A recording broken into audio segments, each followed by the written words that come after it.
May kinalaman po sa tinatawag na the important things inside the church. Meron pong mga mahalagang bagay sa loob po ng iglesia ng ating Panginoon. Sa loob po ng kanyang church. Ano po yon ang mga mahalagang bagay po na yon, mga kapatid? Ito po ngayon ang ating pag-aralan sa ating pong paglilingkod na ito.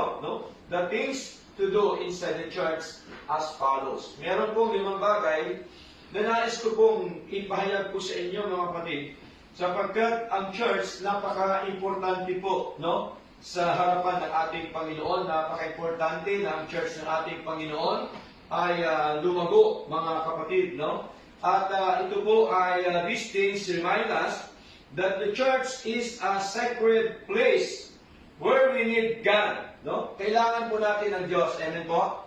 Yung church, kailangan po niya ang ating Diyos. Tayo po yon ang church. Kailangan po natin si Lord.